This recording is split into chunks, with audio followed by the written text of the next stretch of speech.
Hello my dear students, today we are studying the phylum Ctenophora. ಇಲ್ಲಿ C silent ಆಗುತ್ತೆ ಅದಕ್ಕೆ Ctenophora.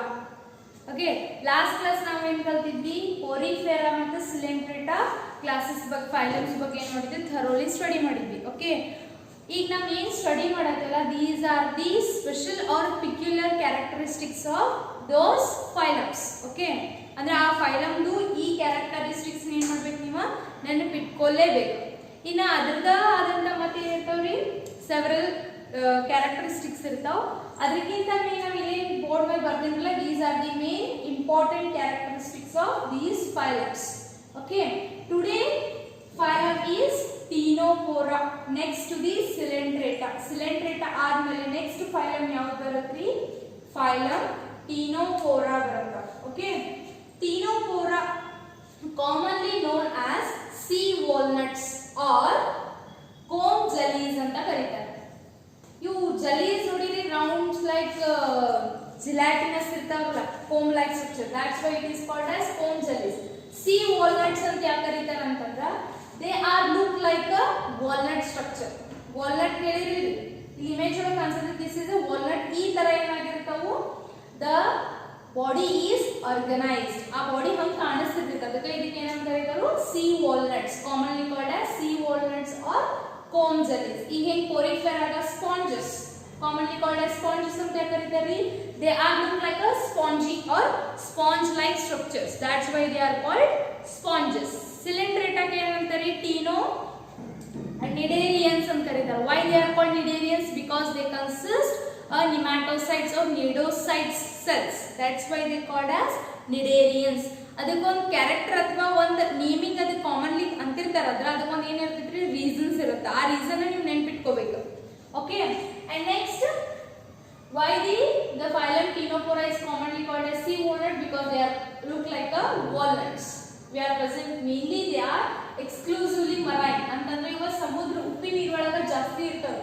ಅಂದ್ರೆ ಉಪ್ಪಿ ನೀರಲ್ಲಿ ಇರುತ್ತೆ, ನಮ್ಗೆ ಸಿ ಒಳಗ ಇರುತ್ತಾ, ಓಷಿಯನ್ಸ್ ಒಳಗ ಇರುತ್ತೆ, ಸಮುದ್ರದಾಗ ಇರುತ್ತೆ, ಅದಕ್ಕೆ sea walnuts ಅಂತ ಕರೀತಾರೆ. Okay, and they are exclusively marine. ಅಂತಂದ್ರೆ ಇವು ಎಲ್ಲಿ ವಾಸಿಸ್ತಾವ ಅಂತಂದ್ರೆ ಆಲ್ಮೋಸ್ಟ್ ಎಲ್ಲಾನು ಏನಾಗಿರ್ತಾವ, ಮರೈನ್ ಫಾರ್ಮ್, ಅಂದ್ರೆ ಉಪ್ಪಿ ನೀರೊಳಗೆ ಏನಾಗಿರ್ತೀವ ವಾಸಿಸ್ತಿರ್ತಾವ. They are exclusively marine form. Okay, next, the body is radially symmetrical. Body ಹೆಂಗಿರುತ್ತ್ರಿ? radially symmetrical. mainly ಇದ comb walnuts ಹೆಂಗಿರ್ತಾವ ಅಂತಂದ್ರ ಇದ್ರೊಳಗ ಟೀನೋಪ್ಲಾನಾ, ನೋಡಿ ಟೀನೋಪ್ಲಾನಾ ಅನ್ನೋದು ಒಂದು ಎಕ್ಸಾಂಪಲ್. ಇದು ಹೆಂಗಿರುತ್ತೆ ಗೊತ್ತೇನ್ರಿ? ರೌಂಡ್ ಶೇಪ್ ಇರುತ್ತೆ. which one is round shape and they consist 8 rows.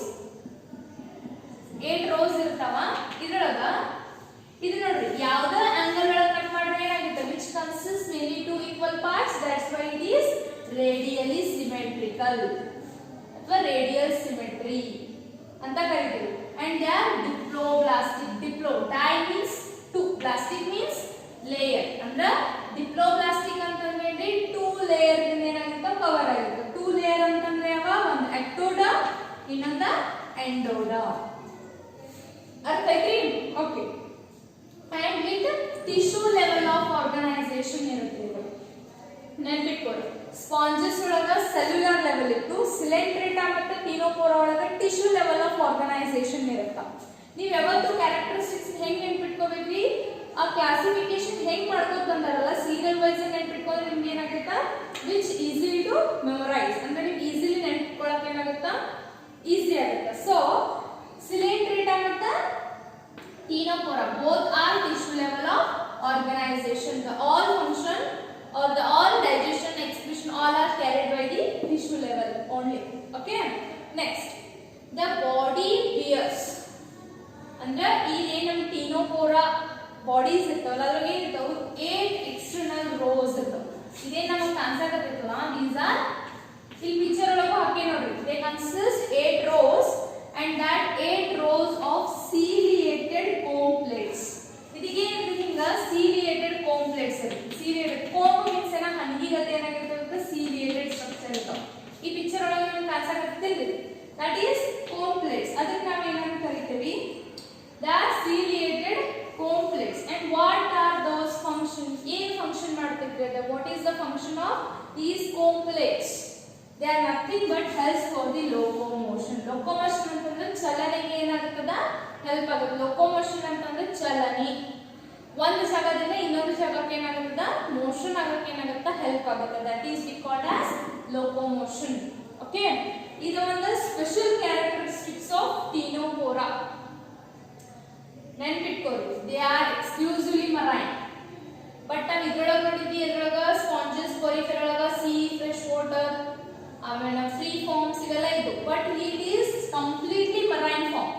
Okay, and next the body is radial symmetry and diploblastic tissue level of organization, and mainly the special characteristic the body bears 8 external rows of ciliated comb plates.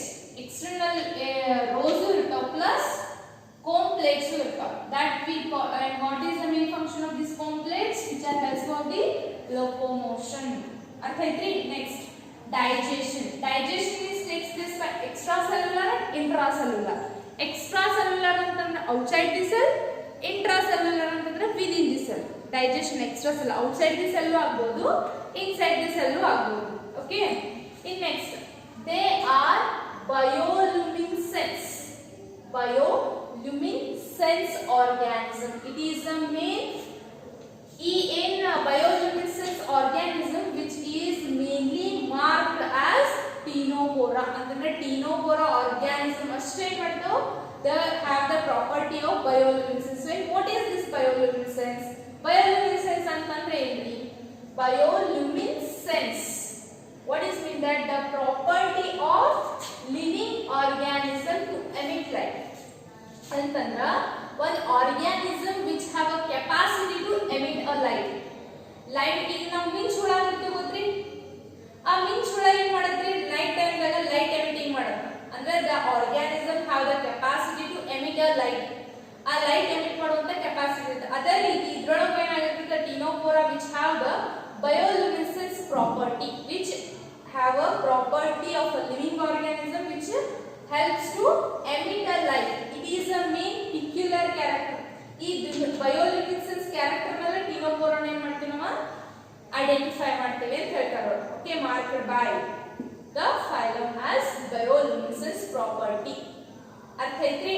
In next ನೋಡಿ, they are reproduce sexually only. ಅಂದ್ರೆ ಇದರೊಳಗೆ ಏನಿರುವುದಿಲ್ಲ, only reproduced by sexual reproduction. Here up to ಇಲ್ಲಿಂದ ಎಲ್ಲಿತನ ನಾವು Coelenterata ಒಳಗೆ ಏನ್ ಮಾಡಬಹುದು? ಅಸೆಕ್ಷುವಲ್ ರೀಪ್ರೊಡಕ್ಷನ್ ಕಾಣ್ತೀವಿ, medusa, polyp. Okay, but here it is completely sexual form. ಇಲ್ಲಿ ಯಾವುದೇ ಅಸೆಕ್ಷುವಲ್ ಏನಾಗಿರುತ್ತಿಲ್ಲ, ಮಲ್ಟಿಪ್ಲಿಕೇಶನ್ ಆಗೋದಿಲ್ಲ. ಅಂದ್ರೆ ಯಾವುದೇ asexual reproduction which not takes place. ನೆನಪಿಟ್ಕೊಳ್ಳಿ. Okay, and next they are completely or they are reproduced only by sexually. Okay, and ಈ sexual ಒಳಗ sexes are not separate. ಅಂದ್ರೆ sexes separate ಇರುತ್ತಿಲ್ಲ. ಅಂದ್ರೆ ಮೇಲ್ individual ಅಂತ ಬೇರೆ, female individual ಅಂತ ಬೇರೆ ಇರುತ್ತಿಲ್ಲ. ಒಂದೇ organism ಒಳಗೆ ಏನಾಗಿರುತ್ತೆ? ಮೇಲು ಇರುತ್ತಾ, ಫಿಮೇಲ್ ಇರುತ್ತಾ. ಅಂದ್ರೆ the sexes are present in the same organism or the sexes are not separate. ಇದಕ್ಕೆ ನಾವೇನಂತೀವಿ? ಹರ್ಮೋಫ್ರೋಡೈಟ್. ಇದನ್ನ 1 ಮಾರ್ಕ್ ಕೇಳ್ತಾರೆ. ಇದು bioluminescence, what is the function of comb plates. Okay, ಇವೆಲ್ಲ ನೆನಪಿಟ್ಕೋಬೇಕ್ರಿ ನೀವು. ಹರ್ಮೋಫ್ರೋಡೈಟ್, which is the organism which have a same sex in the same individual. Athava the sexes are not separated organism we call as hermaphrodite. Okay, in next, the fertilization is external with indirect development. Fertilization external irutte. External ಅಂತಂದ್ರೇನಾ? ಮೇಲ್ ಮತ್ತು female ಅಂದ್ರೆ ಅಂಡಾಣು ಮತ್ತು ವೀರ್ಯಾಣು ಒಂದ body ಒಳಗಿಲ್ರೆ ಕೂಡ್ಕೊಂಡು ಅಂದ್ರೆ that is internal fertilization. ಹೊರಗಡೆ fertilization ಅಂತಂದ್ರೆ ಅದಕ್ಕೆ ಎಕ್ಸ್ಟರ್ನಲ್ ಫರ್ಟಿಲೈಸೇಷನ್ ಅಂತೆ. ಓಕೆ, ಆಫ್ಟರ್ ಫರ್ಟಿಲೈಸೇಷನ್ ಏನಾಗುತ್ತೆ? ಇಂಡೈರೆಕ್ಟ್ ಡೆವಲಪ್ಮೆಂಟ್ ಆಗುತ್ತೆ. ನಾನು ನಿಮಗೆ ಲಾಸ್ಟ್ ಕ್ಲಾಸಸ್ ಒಳಗೆ ಹೇಳೇನಿ, indirect development means what? The young ones ಅಂದ್ರೆ the parent direct young ones ಗೆ ಬರ್ತ್ ಮಾಡ್ತಾರೆ, that is direct development. If the baby after it is undergo larval stage ಆದ್ಮೇಲೆ young ones parent ಕತೆ young one form ಮಾಡಿದ್ರೆ that is indirect development. ಅಂದ್ರೆ ಇಲ್ಲಿ ಯಾವ type of development ಇರುತ್ತಾ, indirect development ಇರುತ್ತಾ. ಅರ್ಥ ಐತ್ರಿ?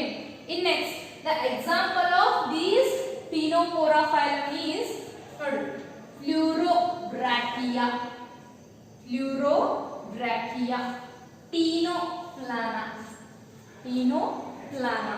Okay, Pleurobrachia, Pleurobrachia and Ctenoplana. These two examples of the phylum Ctenophora. ಇನ್ನ ಅಂದ್ರೆ ನಿಮ್ಗ ಎಕ್ಸಾಂಪಲ್ಸ್ ಮೋರ್ ಅನ್ನೋಕ್ಕಿಂತ ನಿಮ್ NCERT ಒಳಗೆ ಯಾವ್ಯಾವ ಎಕ್ಸಾಂಪಲ್ಸ್ ಮೆನ್ಷನ್ ಮಾಡ್ಯಾರಲ್ಲ ಅವು ನೆನ್ಪಿಟ್ಕೊಳ್ಳಿ. Because almost questions which are arised from these NCERT based only. ಅಂದ್ರೆ ಈ NCERT based ಮೇಲೆ ಏನಾಗಿರುತ್ತೆ, ನಿಮ್ ನೀಟ್ ಕ್ವಶನ್ಸ್ ಎಲ್ಲ ಫಾರ್ಮ್ ಆಗಿರುತ್ತವೆ. ನೀಟ್ ತಗೋರಿ, CET ತಗೋರಿ ಎಲ್ಲಾನು. ಓಕೆ, ಅಂದ್ರೆ ಮೇನ್ ಏನ್ ಮಾಡ್ರಿ, ಈ ಎಕ್ಸಾಂಪಲ್ಸ್ ಏನ್ ಮಾಡ್ಕೋರಿ, ತಲೆಗಿಟ್ಕೋರಿ, ಅಂದ್ರೆ ನೆನ್ಪಿಟ್ಕೋರಿ. ಓಕೆ, ಇದ್ರಾಗ ಏನೋ ಡೌಟ್ಸ್ ಇತ್ತಂದ್ರೂ ಪ್ಲೀಸ್ ಕಮೆಂಟ್ಸ್ ಮಾಡ್ರಿ. ಓಕೆ, ಇನ್ನು ನೆಕ್ಸ್ಟ್ ಈಸ್ ಪ್ಲಾಟಿಹೆಲ್ಮಿಂಥಸ್. ಪ್ಲಾಟಿಹೆಲ್ಮಿಂಥಸ್ ಇದು ನಿಮಗೆ ಗೊತ್ತು, ಚಪ್ಪಟೆ ಹುಳುಗಳು ಅಂತ ಕರಿತೇವೆ, ಗೊತ್ತು. That is Platyhelminthes. These Platyhelminthes, which is the next phylum to Ctenophora. Ctenophora ಆದ್ಮೇಲೆ next classify ಮಾಡೋ phylum ಯಾವ್ದು? Platyhelminthes. Okay, and these Platyhelminthes mainly in characterized ಆಗುತ್ತಾ ನೋಡೋದು. Firstly, ಇದಕ್ಕೆ Platyhelminthes ಅಂತಾನೆ ಯಾಕೆ ಕರೀತಾರೆ? Platy ಯಾಕೆ ಕರೀತಾರೆ? Because the body dorsoventrally, the body ಡಾರ್ಸೋ ಅಂದ್ರೆ ಏನ್ರಿ ಅಪ್ಪರ್, ವೆಂಟ್ರಲ್ ಅಂದ್ರೆ ಕೆಳಗೆ, ಎರಡೂ ಪಾರ್ಟ್ ಏನಾಗಿತ್ತು, ಚಪ್ಪಟೆ ಆಗಿತ್ತು. ಗೊತ್ತದು? This one is which are flatten. Dorso ventral they are flatten, ಚಪ್ಪಟೆ ಆಗಿತ್ತು. Hence they are called flatworms or Platyhelminthes. Okay, in next character mostly they are endoparasites. Endoparasites ಅಂತಂದ್ರೆ ಏನ್ರಿ, ಒಂದು ಜೀವಿ ಬಾಡಿ ಒಳಗೆ ಹೋಗಿನ, ಈಗ ಅಸ್ಕ್ಯಾರಿಸ್ ನೋಡ್ರಿ, ಜಂತುಳ ನಮ್ಮ ಬಾಡಿ ಒಳಗಡೆ ಏನಾಗಿರ್ತದೆ, ಅದು ಜೀವಿಸ್ತಿರ್ತಿಲ್ಲ ಅಂತಂದ್ರೆ ನಮ್ಮ ಮೇಲೆ ಏನಾಗಿರ್ತದೆ, ಹೋಸ್ಟ್ ಸೆಲ್ ಎದ್ರ ಒಳಗಿರುತ್ತಲ್ಲ, ದಟ್ ಈಸ್ ಪ್ಯಾರಾಸೈಟ್. ಯಾವ್ದು? ಫಾರ್ ಎಕ್ಸಾಂಪಲ್ ಜಂತುಳ ನಮ್ದ್ರೊಳಗಿತ್ತಂದ್ರೆ ದಟ್ ಈಸ್ ಪ್ಯಾರಾಸೈಟ್, ಜಂತುಳನ ಪ್ಯಾರಾಸೈಟ್. ಈಗ ನಮ್ದ್ರೊಳಗೆ ಐತಿಲ್ಲೋ ಅದು ದಟ್ ಈಸ್ ಹೋಸ್ಟ್ ಸೆಲ್, ಅಂದ್ರೆ ನಾ ಹೋಸ್ಟ್ ಆರ್ಗ್ಯಾನಿಸಮ್. ಅರ್ಥ ಐತ್ರಿ? ಹಂಗ ಇದೇನಾಗಿರ್ತೈತಿ, ವಿಚ್ ಆರ್ ಎಂಡೋಪ್ಯಾರಾಸೈಟಿಕ್. ಪ್ಯಾರಾಸೈಟಿಕ್ ಒಳಗೂ ಟೂ ಟೈಪ್ಸ್ ಬರ್ತಾವ, ಎಂಡೋಪ್ಯಾರಾಸೈಟಿಕ್ ಇನ್ನೊಂದ ectoparasytic ಅಂತ ಬರ್ತಾವ. Endo means inside, right? ecto means outside. ಈ ಇನ್ಸೈಡ್ ಪ್ಯಾರಾಸೈಟಿಕ್ ಅಂತಂದ್ರೆ ಇವು ಪರಾವಲಂಬಿಗಳು. ಹೆಂಗ್ ಪರಾವಲಂಬಿಗಳು? ಜೀವಿಯ ಒಳಗೆ ಇದ್ದ ಪರಾವಲಂಬಿಗಳು. ಓಕೆ, ಅಂದ್ರೆ endoparasitic which are present within the host cell. ecto outside ಅಂತಂದ್ರೆ which are depend on host cell from outside. ಈಗ ನೀವು ಲೀಚ್ ಕೇಳಿ, ಲೀಚ್ ಜಿಗಣಿ, ಜಿಗಣಿ, ಈ ಜಿಗಣಿ ಏನಾಗ್ತೈತಿ, ನಾವು ಹೊರಗಿಂದ ರಕ್ತ ಹೀರ್ತದ.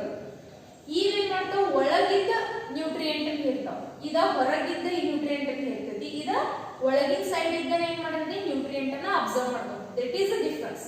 ಬೋತ್ ಆರ್ ಸೇಮ್, ಅಂದ್ರೆ ಎರಡೂದ್ರೊಳಗೂ both are parasitic form, but there are some are inside endoparasitic, some are ectoparasitic. And the platyhelminthes are mainly endoparasites found in the animals. Mainly in animals, include humans also. Okay. In next one, the flatworms are mainly bilaterally symmetrical. ಅಂದ್ರೆ ಏನಾಗುತ್ತಾ, ಇನ್ನು flatworms ಹಿಂಗ್ ತಗೊಂಡಿದ್ವಿ ಅಂತಂದ್ರೆ ಇದೇನಾಗಿದ್ರಿ, at a particular plane ಒಳಗಷ್ಟೇ ಏನಾಗುತ್ತೆ, which is divided to form two equal parts, that is bilateral symmetrical.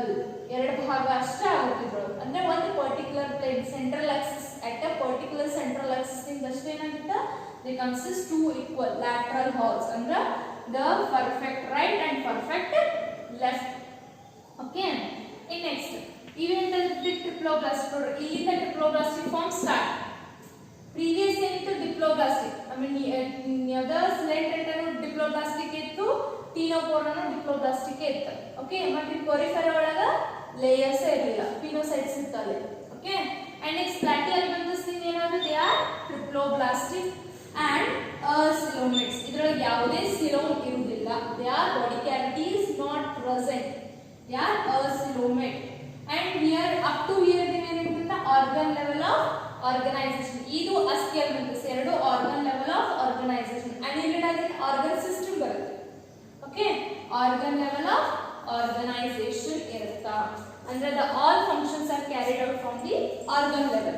Okay, in next ನೋಡಿ ಇದರದ್ದು special character. ಈಗ ನಾವು Ctenophora ಒಳಗ ಬಯೋಎಲಿಮೆಂಟ್ಸ್ ಗೋಮ್ಲೆಟ್ಸ್ ಇದ್ವಲ್ಲ, ಅದೇ ರೀತಿ ಇದ್ರೊಳಗೆ ಏನು ಸ್ಪೆಷಲ್ ಕ್ಯಾರೆಕ್ಟರ್ ಇರುತ್ತೆ ಅಂತಂದ್ರೆ they consist hooks and suckers. Hooks ಅಂತಂದ್ರೆ they consist the hook like structure. ಈ ರೀತಿ ಏನಾಗಿರುತ್ತೆ ಅಂದ್ರೆ ಮೌತ್ ಸ್ಟ್ರಕ್ಚರ್ ಒಳಗೆ ಈ ಹುಕ್ ಲೈಕ್ ಸ್ಟ್ರಕ್ಚರ್ ಮತ್ತೆ ಸಕ್ಕರ್ ಲೈಕ್ ಸ್ಟ್ರಕ್ಚರ್ಸ್ ಇರ್ತಾವ. ಓಕೆ, ಇಮೇಜಸ್ ಒಳಗೆ ಕಾಣಿಸುತ್ತೆ ಲೈಕ್ ದಟ್ ಏನಾಗುತ್ತೆ ಹುಕ್ ಅಂಡ್ ಸಕರ್ಸ್ ಇರ್ತಾವ.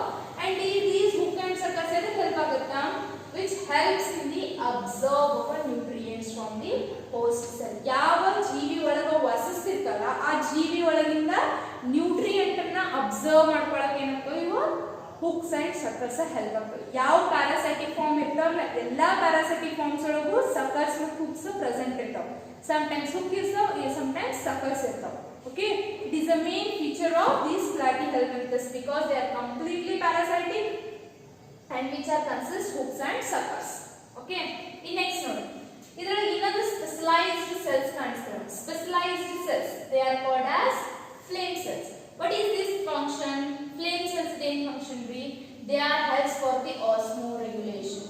Osmoregulation means ಏನಾಗುತ್ತೆ, ನಮ್ಮ ಬಾಡಿ ಒಳಗ ಯಾವುದೇ ಪ್ರೊಸೆಸ್ ವಿನಿಮಯ ಆಗಬೇಕಂತಂದ್ರೆ ಏನಾಗಬೇಕು, ಆಸ್ಮೋಸಿಸ್ ಆಗುತ್ತೆ, ಡಿಫ್ಯೂಷನ್, ವಿಸರಣೆ ಅಭಿಸರಣೆ ಗೊತ್ತಲ್ಲ, higher concentration to lower concentration, lower concentration to higher concentration, solute with water molecule exchange ಆಗ್ತಿರ್ತಾವ.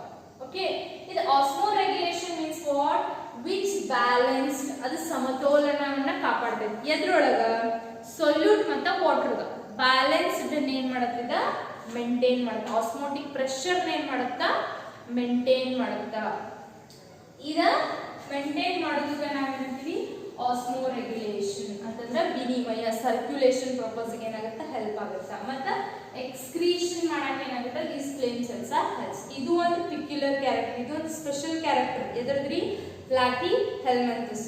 Okay, flame cells, hooks, suckers, endoparasitic. Okay, in next one they are hermaphrodite. Hermaphrodite means what, the sexes are not separate. Sexes ಏನಾಗಿರ್ತದೆ separate ಇರುವುದಿಲ್ಲ, same individual ಒಳಗೆ ಏನಾಗಿರ್ತಾವ present ಇರ್ತಾವ. The fertilization is internal ಅಂದ್ರೆ the male and female fuses inside the body. ಬಾಡಿ ಒಳಗನೆ ಏನಾಗ್ತಾವ fuse ಆಗ್ತದ. The fertilization is internal and the development is indirect. Develop indirect ಅಂತಂದ್ರೆ they consist larval stage. Larva ಏನಾಗಿರ್ತದೆ ಪ್ರೆಸೆಂಟ್ ಇರುತ್ತಾ. And some of them have a capacity of regeneration. Regeneration ಅಂದ್ರೆ ಏನ, ಪುನರ್ ನಿರ್ಮಾಣ ಅಂತ ಹೇಳ್ತೀವಿ. ಈಗ ಫಾರ್ ಎಕ್ಸಾಂಪಲ್ ಒಂದು ಎಕ್ಸಾಂಪಲ್ ಕೊಡ್ತೀನಿ ನೋಡಿ, ಹಲ್ಲಿ ಲಿಸರ್ಡ್ ನಾವು ಬಾಲ ಮುಟ್ಟಿದ್ಕೊಳ್ಳಿ ಏನಾಗ್ತದೆ, ಬಾಲ ಏನಾಗುತ್ತೆ ಬಿಚ್ಕೋತೈತಿ. ಆಮೇಲೆ ಒಂದ್ 2-3 ದಿವಸ ನೋಡೋಣ ಏನಾಗುತ್ತೆ ಮತ್ತೆ ಅದ ಹಲ್ಲಿ ಬಾಲ ಬಂದಿರ್ತೈತಿ. ಹೆಂಗ್ ಬಂದಿರ್ತೈತ್ರಿ, because of mitosis. Because of mitosis ಅದಕ್ಕೆ ನಾವೇನಂತೀವಿ ರೀಜನರೇಷನ್ ಕೆಪಾಸಿಟಿ ಅಂತೀವಿ. ಅದೇ ರೀತಿ ಇದರೊಳಗಿರುವಂತ ಒಂದು ಎಕ್ಸಾಂಪಲ್ ಅದು ಪ್ಲನೇರಿಯಾ. ಇದನ್ನ ನಾವು ತಗೊಂಡ ಅದನ್ನ ಸ್ಮಾಲ್ ಪೀಸಸ್ ಆಗಿ ನಾವು ಕಟ್ ಮಾಡಿದ್ವಿ ಅಂತಂದ್ರ ಏನಾಗುತ್ತೆ, ಇನ್ನೊಂದು ಸ್ವಲ್ಪ ದಿವಸ ಬಿಟ್ಟು each part or each fragment which is developed as into a new organism. ಒಂದೇ ಈಚ್ ಅನ್ನ ನಾವು ಕಟ್ ಮಾಡಿರ್ತಲ್ಲ, ಈಚ್ ಆರ್ಗ್ಯಾನಿಸಮ್ ಏನಾಗುತ್ತೆ ಇನ್ನ ಒಂದು ಪ್ಲನೇರಿಯಾ ಆಗಿ ಏನಾಗುತ್ತೆ ಫಾರ್ಮ್ ಆಗುತ್ತೆ. ಅದರಿಂದ ಇದೊಂದು ಸ್ಪೆಷಲ್ ರೀಜನರೇಷನ್ ಕೆಪಾಸಿಟಿ ಇರುತ್ತೆ. ಎಕ್ಸಾಂಪಲ್ ಅಂದ್ರೆ ಪ್ಲನೇರಿಯಾ. ಅಂಡ್ ನೆಕ್ಸ್ಟ್ ಈ ಪ್ಲಾಟಿಹೆಲ್ಮಿಂಥಸ್ ಗೆ 3 ಎಕ್ಸಾಂಪಲ್, ಪ್ಲನೇರಿಯಾ, ಇನ್ನೊಂದ tinea ಫಿಸಿಫಾರ್ಮ್ಸ್. Tinea fisiforms. This is the scientific name of tapeworm.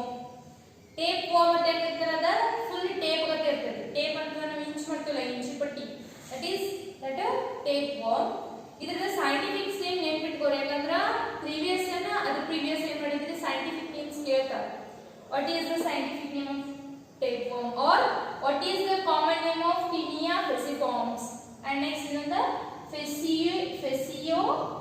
Fasciola hepatica. Fasciola hepatica, that is the common name of liver fluke. Liver fluke which is present in the ship ಒಳಗೆ ಎಂಡೋಪ್ಯಾರಾಸೈಟಿಕ್ ಆಗಿರ್ತದೆ. ಯಾವ್ದು liver fluke.